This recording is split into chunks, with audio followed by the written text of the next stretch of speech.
আমাদের ধর্মের মধ্যে বলা হয় যে ভাগ্যের চাকা বদল করার একটা লক্ষণ থাকে এই রথযাত্রা, উল্টো রথ মানে চাকা বদলাতে পারে, এইটারই যে মূল উপযোগ যে এক জায়গা থেকে আরেক জায়গায় স্থানান্তর করা হয়, মাসির বাড়ি থেকে যাওয়া হয়, এটা তো হচ্ছে রথযাত্রার মূল উপযোগ্য। এবং সবচেয়ে বড় কথা হচ্ছে যে ভাগ্যের যে চাকা, এই ভাগ্যের চাকা বদলানোর মাধ্যমেই আমাদের এই রথযাত্রাটার সৃষ্টি।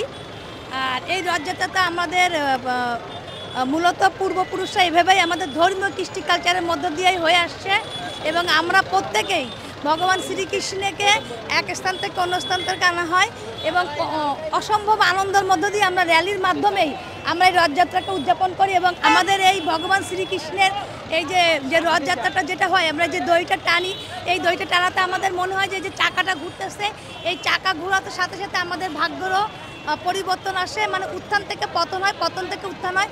সাধারণত আমরা চেষ্টা করি সার্বক্ষণিকভাবেই যেন পতন থেকে উত্থানই হয়, মানে সার্বক্ষণিক ভাগ্যের চাকা যেন বদল হয় এবং ভাগ্যের চাকা যেন ভালো হয়। সবাই সাধারণত ভাগ্যই ভালো, ভাগ্যকেই মানে এই ভাগ্যের চাকা বদল হওয়ার জন্যই আমরা মূলত আজকে এই রথযাত্রা, আমরা এই রথযাত্রাতে এসেছি।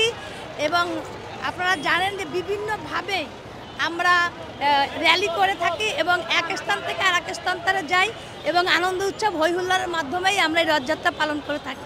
For more updates, follow us on Facebook, subscribe our YouTube channel, get the latest update on www.daily-sun.com.